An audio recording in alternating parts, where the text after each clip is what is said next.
ग्वालियर में पुलिस ने पूर्व डीजीपी की नातीन अक्षय यादव हत्याकांड के चश्मदीद गवाह साक्षी शर्मा की मां करुणा शर्मा पर सरेराह फायरिंग कर धमकाने वाले बदमाशों को पकड़ने में सफलता हासिल की है।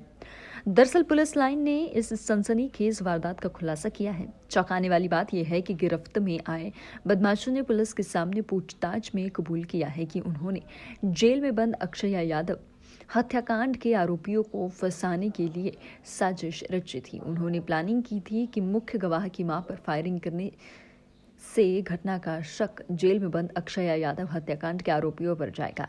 इसके लिए उन्होंने बाकायदा प्लानिंग कर 27 तारीख को सुबह घर से स्कूल पढ़ाने के लिए निकली मुख्य गवाह साक्षी की मां करुणा शर्मा को टारगेट किया। बदमाश बाइक पर सवार थे, चेहरे को ढका हुआ था। उसके बाद बदमाशों ने करुणा शर्मा को धमकाते हुए उनके ऊपर 2 राउंड फायर किए और मौके से फरार हो गए। पुलिस ने उन्हें खोजने के लिए आसपास लगे कई सीसीटीवी कैमरे खंगाले। इसके अलावा पुलिस ने मुखबिर तंत्र को भी सक्रिय किया। इसके बाद क्राइम ब्रांच और माधोगंज थाना पुलिस की संयुक्त टीम ने कड़ी मेहनत के बाद इन बदमाशों को खोज निकाला, क्योंकि बदमाश वारदात के बाद से ही भूमिगत हो गए थे। पुलिस की गिरफ्त में आए बदमाशों ने बताया कि उनकी दुश्मनी जेल में बंद अक्षय यादव हत्याकांड के आरोपियों में से एक शख्स से है, इसलिए उन्हें फंसाने के लिए यह पूरा षड्यंत्र रचा गया था। फिलहाल पुलिस ने फायरिंग करने वाले 2 आरोपी और उनका सहयोग करने वाले एक अन्य आरोपी को गिरफ्तार किया है। इस मामले में अभी पुलिस को साजिश रचने वाले 2 आरोपियों की भी तलाश है। पुलिस को बदमाशों से एक 315 बोर का कट्टा, एक जिंदा कारतूस, इसके अलावा एक पिस्टल और 20 जिंदा राउंड पिस्टल के मिले हैं। इतना ही नहीं, पुलिस ने वह मोटरसाइकिल भी बरामद कर ली है जिस पर बैठकर उन्होंने मुख्य गवाह साक्षी की मां करुणा शर्मा पर गोलीबारी की थी। फिलहाल पुलिस पकड़े गए बदमाशों से पूछताछ में जुटी है। पुलिस का कहना है कि पकड़े गए बदमाशों का कई क्रिमिनल रिकॉर्ड है। बदमाश आपस में रंजिश रखते हैं, इसलिए जेल में बदमाशों को फंसाने के लिए इस तरह का षड्यंत्र रचा गया है। हालांकि इस घटना के बाद से ही पूर्व डीजीपी के नातीन अक्षय यादव हत्याकांड के मुख्य गवाह साक्षी शर्मा और उसकी मां करुणा बेहद डरी हुई है। दरअसल इस केस में बाल प्रक्षेपण गृह में बंद 3 नाबालिग आरोपी फरार चल रहे हैं। इसीलिए इस घटना का शक अक्षय यादव मर्डर केस की जेल में बंद आरोपियों और बाल संप्रेषण गृह से फरार चल रहे नाबालिग आरोपियों पर गया था।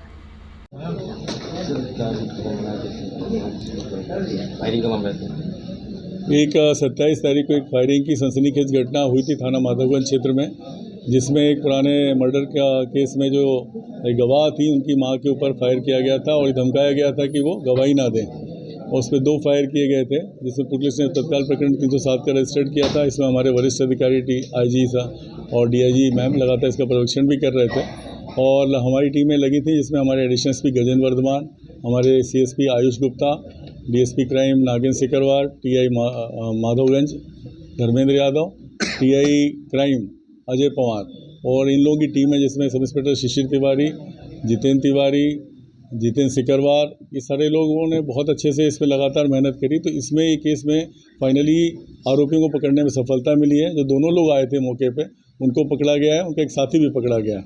घटना में जो प्रयुक्त की गई मोटरसाइकिल जब्त की गई है। घटना में प्रयुक्त किया गया जो कट्टा है 315 बोर का, वो एक जिंदा राउंड के साथ पकड़ा गया है। इसके अलावा एक पिस्टल है जिसमें 20 राउंड है, वो भी इससे पकड़े गए हैं। इनके द्वारा ये बताया गया है कि मूलतः जो हत्याकांड में एक बंद आरोपी है उससे इनकी पुरानी दुश्मनी थी और इनका आपस में झगड़ा चलते हैं और जो लोग पकड़ा इन सबके ऊपर कुछ ना कुछ क्रिमिनल रिकॉर्ड है। और इन्होंने ये प्लान किया था कि अगर ये बाहर आने की बात चल रही है, इसकी जमानत लगी हुई है, तो इन्होंने उसको फरियादिया को धमकाया इसलिए और फायर इसलिए किया कि ताकि इस तरह का प्रकरण पंजीबद्ध हो जाए और शंका उन पर जाएगी तो उनकी जमानतें नहीं होंगी। तो ये अच्छी सफलता मिली है। कुल मिलाकर इसमें 5 लोगों ने षड्यंत्र किया था, जिनमें से हमने 3 लोगों को पकड़ लिया, बाकी 2 लोगों के लिए टीमें लगी हुई हैं।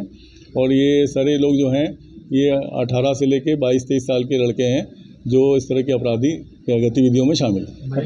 पहले से जानती थी? अभी हम लोगों को इन्वेस्टिगेशन में हमने इनको पकड़ा है, बाकी चीज़ें और पता करेंगे। लेकिन अभी फ़िलहाल ये आया है कि ये इस तरह का इन्होंने षड्यंत्र रचा था, जिसमें ये खुद भी क्रिमिनल हैं और जिससे झगड़ा है वो उसका भी क्रिमिनल रिकॉर्ड। गैंग के और भी जो सदस्य हैं उनको आगे पकड़ा जाए? हाँ, बाकी को पकड़ा जाएगा और अब पूछताछ भी करेंगे। कुछ और बात निकलेगी तो उस पर भी कार्रवाई करेंगे। अभी जो पकड़ा गया है, जो आप सामान बता रहे हैं, घटना में जो प्रयुक्त मोटरसाइकिल थी उसको पकड़ा गया है। इनसे कुछ सामान, कपड़े वगैरह जब्त किए गए हैं और इनसे जो घटना में प्रयुक्त किया गया कट्टा जिसे फायर हुआ था वो भी पकड़ा गया है। और एक देसी पिस्टल भी बरामद की गई। बाइक को मॉडिफाई करने की कोशिश कर रही है। हाँ, बाइक को इन्होंने मॉडिफाइड करने की कोशिश करी ताकि किसी तरीके से बच सके, उनका लेग गार्ड वगैरह बदलने की कोशिश करी और लेकिन पुलिस ने लगातार जो पूरी सर्च करी और लोगों से जानकारियाँ ली, बहुत बारीकी से जानकारी में इन लोगों का पता रसी हुई है और इनको पकड़ने में सफलता मिली है। जो ये टीम है इसको 10,000 का कैश रिवॉर्ड दिया जाएगा जिन्होंने पकड़ने में सफलता पाई।